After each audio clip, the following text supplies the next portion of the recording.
بلکہ ان کو ڈی مورالائز کیا، اور ایون جو پاکستان تحریک انصاف کا کارکن ہے وہ بڑا ڈی مورال ہوا، سوشل میڈیا پہ اس کا امپیکٹ بھی آیا۔ اب دوسری جانب ایک اور چیز ہے، اور وہ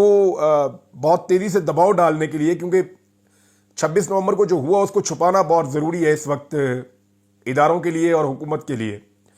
تو اس میں صحافیوں کے اوپر اور جو ویلاگ کرتے ہیں لوگ ان کے اوپر، اور جو سٹیزن جرنلزم کرتے ہیں اسلام آباد میں، ان تمام صحافیوں کے اوپر بڑی تعداد میں مقدمات درج کیے جا رہے ہیں۔ ہمارے ایک واحد پاکستان میں سکھ اینکر پرسن ہیں، ہمارے دوست ہیں بہت اچھے، ان کے اوپر بھی مقدمہ درج کر دیا گیا۔ اور میں سردار جی کے بارے میں یہ کہوں گا، وہ بڑے زبردست آدمی ہیں، ہماری جب بھی ان سے ملاقات ہوتی ہے وہ بغیر لگی لپٹی کے بات کرتے ہیں اور صاف اور کھری بات کرتے ہیں، تو ان کے اوپر بھی مقدمہ درج کر دیا گیا۔ اب یہ پاکستان کو ایک نیا تمغہ لگایا جا رہا ہے۔ جو آدمی بھی اس سانے کی بات کرتا ہے، لاشوں کی بات کرتا ہے، سچویشن کو سامنے لانے کی بات کرتا ہے، یا وہ یہ بتاتا ہے کہ اس رات اس نے کیا دیکھا، اس کے لیے زندگی تنگ کر دی جاتی ہے، تو قتل تو کر دیے گئے، اب قتلوں کو چھپانے کی پوری کوشش اس وقت سے لے کر اب تک کی جا رہی ہے۔ ناظرین، international court of justice Netherland کے سامنے اوورسیز پاکستانیوں نے احتجاج کیا ہے، لیکن ابھی جو بڑا احتجاج ہونے جا رہا ہے پوری دنیا میں وہ 15 تاریخ کو ہونے جا رہا ہے۔ 15 تاریخ کو خیبر پختونخوا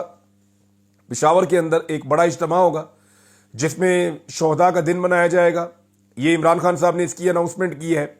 وہاں سے یہ بات بھی کلیئر ہو جائے گی کہ پاکستان تحریک انصاف کا ورکر ابھی کہاں کھڑا ہے،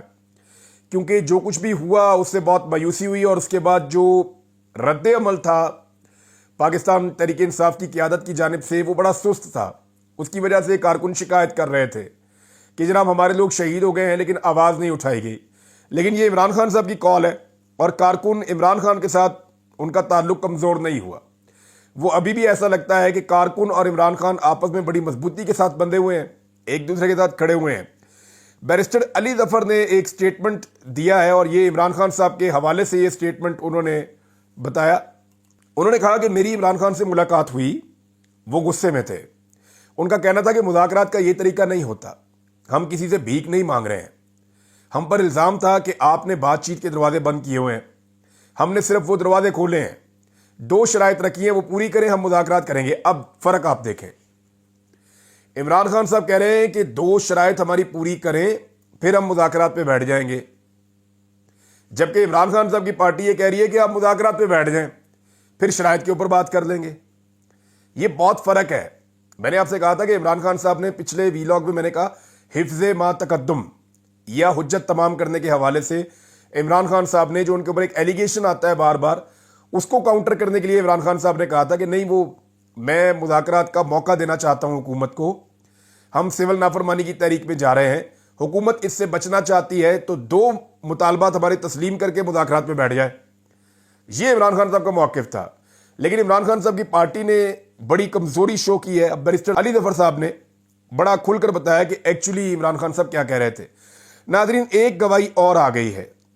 اور یہ گواہی امیر حیدر خان ہوتی نے دی ہے ANP سے۔ دیکھیں، ایک ایک کر کے سارے کریکٹر بتا رہے ہیں کہ جنرل باجوہ نے کیسے عمران خان صاحب کی حکومت کو گرایا، کیسے رجیم چینج کیا، ایک ایک کر کے سارے کریکٹر بتا رہے ہیں، اور جنرل باجوہ کو ابھی تک کسی کٹہرے میں نہیں لایا گیا۔ میں آپ کو بتاتا ہوں، فضل الرحمان صاحب سب سے پہلے انہوں نے بتایا، پھر PMLN کے لوگوں نے بتایا، پھر جو لوگ PMLN کو چھوڑ گئے انہوں نے بتایا، پھر پیپلز پارٹی کے لوگوں نے باتیں کی، پھر MQM نے اشارے دیے، اور اب امیر حیدر خان ہوتی صاحب نے بڑا کھل کر سٹیٹمنٹ دے دیا ہے کہ ایکچولی وہ کیوں اس کا حصہ بنے۔ ہوتی صاحب نے جو کہا اس کا میں مختصر آپ کو بتا دیتا ہوں۔ انہوں نے کہا جنرل باجوہ نے ہمارے PDM کے رہنماؤں کو کہا کہ عمران خان پسند کا آرمی چیف لگا اپنا، یہی وہ کہتے تھے سب کو کہ اپنی مرضی کا آرمی چیف عمران خان لے آئے گا تو تم سارے فارغ ہو جاؤ گے،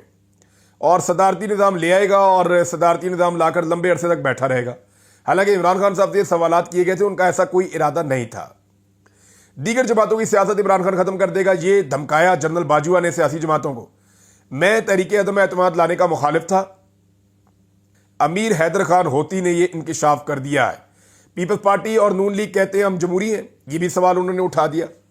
دیکھیں، اب غور کریں کہ ایک ایک کر کے سارے کردار یہ بتانا شروع ہو گئے ہیں کہ عمران خان کی حکومت کو زیادتی کر کے گرایا گیا تھا، اور عمران خان کی حکومت کو گرانے میں جنرل باجوہ کا کلیدی کردار تھا۔ اب اگر جاوید لطیف صاحب کو آپ دیکھیں تو وہ ہر تھوڑے دن بعد سٹیٹمنٹ دے دیتے ہیں کہ عمران خان کی سہولت کاری ہو رہی ہے۔ جاوید لطیف صاحب ایک زبردست سیاسی کارکن ہے، شیخو پورہ سے ان کا تعلق ہے، انہوں نے بڑی لمبی سیاست کی ہے، بہت نیچے سے اوپر آئے، ان کے اوپر بہت سارے ایلیگیشنز بھی ہیں، لیکن اس کے باوجود انہوں نے اپنی سیاست کو قائم رکھا شیخو پورہ میں۔ اب جاوید لطیف صاحب نے اپنی سیاست اور اپنی مقبولیت کو زمین بوس ہوتے ہوئے دیکھا ہے۔ انہوں نے دیکھا کہ پی ایم ایل این کی عزت ختم ہوئی ہے تو ان کے دماغ پہ اثر تو پڑنا ہے، ان کو ایفیکٹ تو یہ چیز کرے گی، لیکن وہ پورا سچ نہیں بول رہے۔ وہ یہ تو کہتے ہیں کہ عمران خان کی سہولت کاری ہو رہی ہے، یہ دکھ تو ان کو ہے کہ ان کی جماعت جو ہے بہت بری طرح تباہ ہوئی، لیکن وہ یہ نہیں بتاتے کہ پی ڈی ایم کی جماعتوں نے اور خاص طور پہ ان کی جماعت نے عمران خان کی حکومت کو گرانے کے لیے اسٹیبلشمنٹ کو کس نوعیت کی سہولت کاری دی تھی۔ اگر انہیں بھی ایسی سہولت کاری چاہیے جو عمران خان صاحب کے ساتھ ہو رہی ہے تو میں چند چیزیں بتاتا ہوں۔ یہ سہولت کاری جاوید لطیف صاحب بھی اپنی جماعت کے لیے حاصل کر لیں، یعنی شہباز شریف اور مریم نواز کو زبردستی اقتدار سے نکال دیا جائے اور پی ایم ایل این کے بندے اور باقی جماعتوں کے بندے جو ہیں وہ لوٹے بنا کر خیبر پختونخوا ہاؤس میں اکٹھے کر دیے جائیں، پھر اسلام آباد میں وزیر اعظم کی مرضی کے بغیر کنٹینرز آ جائیں، پھر قیدیوں والی گاڑیاں آ جائیں، آدھی رات کو عدالتیں کھل جائیں، بدترین تشدد اور گرفتاریاں شروع ہو جائیں، نون لیگ کی چادر اور چار دیواری کا تقدس پامال ہونا شروع ہو جائے، 10-20 ہزار بندے جو ہیں وہ جیلوں میں چلے جائیں، خواتین جو ہیں ان کو قید کیا جائے، خواتین کو اغوا کیا جائے، بچوں کو اغوا اور قید کیا جائے، ان پر تشدد کیا جائے، ان کی ویڈیوز بنا کے ان کی ماؤں کو دکھائی جائے، خواتین کا اغوا کیا جائے، جبری گمشدگیاں کی جائیں پی ایم ایل این کے لوگوں کی، 90% سے زائد جو میڈیا ہے وہ خلاف کر دیا جائے زبردستی پی ایم ایل این کے اور پی ڈی ایم کی جماعتوں کے، گولیاں ماری جائیں نواز شریف صاحب کو خدا نخواستہ، 188 مقدمات نواز شریف اور ان کے خاندان پر بنائے جائیں، بلکہ خاندان کو ملائیں تو 200 سے اوپر چلے جاتے ہیں، کاغذات چھینے جائیں جاوید لطیف صاحب کے اور ان کی ساری پارٹی کے لوگوں کے جب وہ جمع کروانے جائیں، ان سے ان کا انتخابی نشان شیر چھین لیا جائے، کسی کو آلو دے دیں، کسی کو بینگن دے دیں، کسی کو توڑی دے دیں، کسی کو پیڑی دے دیں، کسی کو منجی دے دیں، کسی کو گلاس دے دیں، کسی کو جوتا دے دیں، ایسے تضحیک آمیز قسم کے انتخابی نشان ان کو دیے جائیں، کوئی جلسہ اور جلوس انہیں نہ کرنے دیا جائے، ساری پارٹی نامعلوم مقامات سے چھپ چھپ کر الیکشن لڑتی پھرے، عدت جیسا گھٹیا کیس ان کے اوپر بنایا جائے، پھر جعلی فارم 47 جاری کیے جائیں ان کے مخالفین کو، اور پھر آپ سے آپ کی اکثریت چھین لی جائے، اور جب آپ اس کے بعد مینڈیٹ کی واپسی کے لیے نکلیں تو کبھی کنٹینرز، کبھی آنسو گیس، کبھی ربڑ کی گولیاں اور کبھی اصلی گولیاں آپ کو ماری جائیں، اور پھر ثبوت بھی مٹا دیے جائیں۔ جاوید لطیف صاحب آپ کو صداقت عباسی اور ڈار برادران یا انتظار پنجوتا کی طرح غائب کر دیا جائے، جب آپ واپس آئیں تو آپ کی حالت جو ہے وہ جیتے جاگتے ایک لاش کی طرح کی ہو۔ اگر آپ کو یہ سہولت کاری چاہیے تو اس کی 10% بھی آپ برداشت نہیں کر سکتے، کیونکہ آپ کی جماعت اور آپ کی لیڈرشپ میں یہ کیپیسٹی نہیں ہے۔ نواز شریف صاحب تھوڑی سی تکلیف پاکستان سے باہر جا کر وہ دیکھیں نا، جہاں پہ نواز شریف صاحب رہتے تھے جیل میں،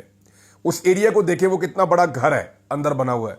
اور وہاں پہ کتنی سہولتیں تھی میاں صاحب کے پاس، جا کے ایک نظر عمران خان صاحب کی جیل دیکھ کر آئے، آپ کو آئیڈیا ہو جائے گا۔ تو جاوید لطیف صاحب آپ تو گرفتار ہوئے ہیں لیکن کبھی بھی لاپتہ نہیں ہوئے، آپ کو جبری طور پہ گمشدہ نہیں کیا گیا۔ اگر یہی ساری سہولت کاری ہے تو آپ بھی لے لیں یہ سہولت کاری۔ اور ویسے بھی آپ یہ کہتے ہیں، پی ایم ایل این کے لوگ کہتے ہیں جناب کہ ہمیں زبردستی اقتدار میں لا کر بٹھایا گیا، بھئی یہ تو ہم نے ہمیشہ سنا تھا کہ زبردستی اقتدار سے نکالا گیا، یہ ہم پہلی دفعہ سن رہے ہیں کہ ایک ایسی جماعت ہے جو کہتی ہے ہمیں زبردستی لا کر اقتدار میں بٹھایا گیا،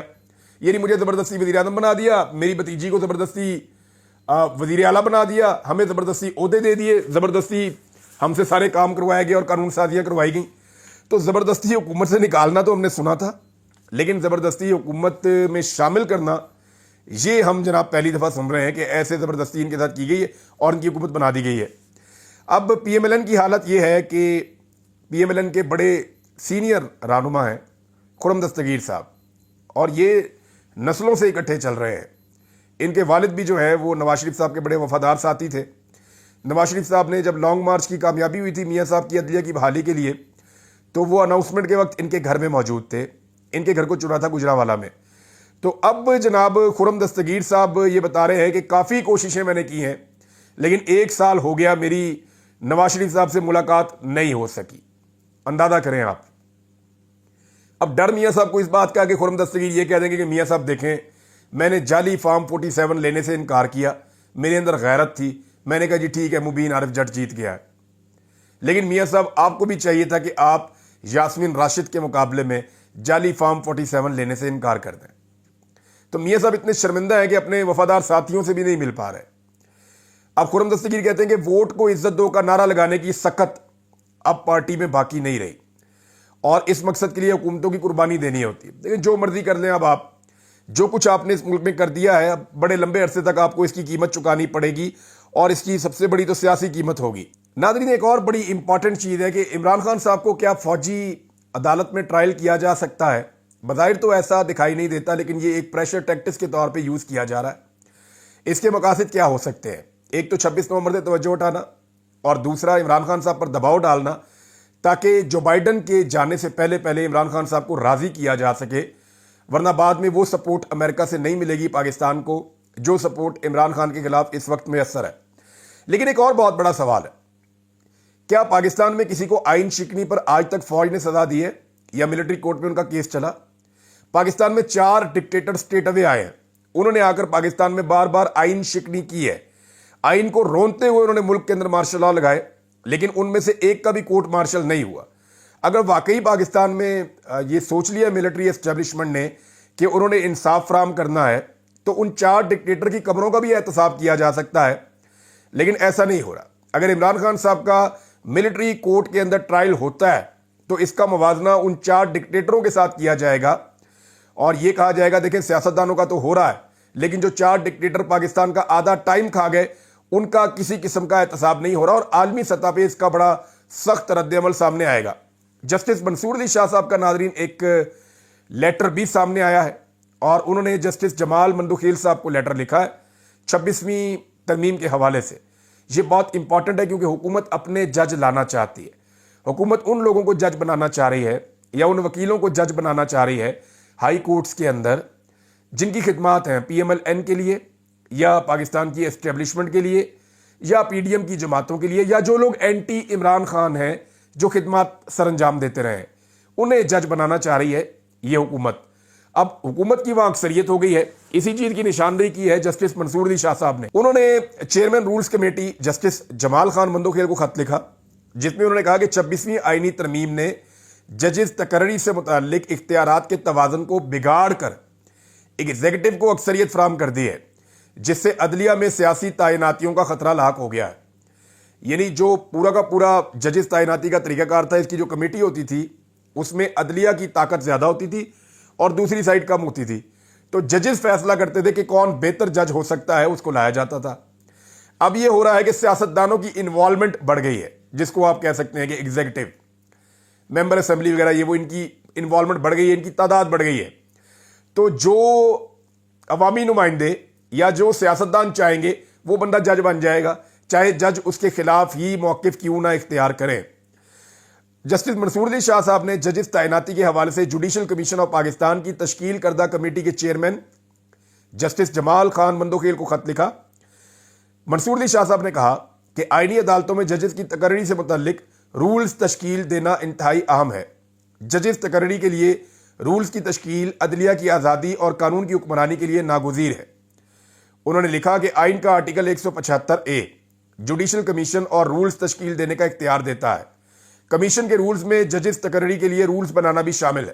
رولز کے بغیر ججز تقرری کے لیے جوڈیشل کمیشن کے اقدامات غیر آئینی ہوں گے.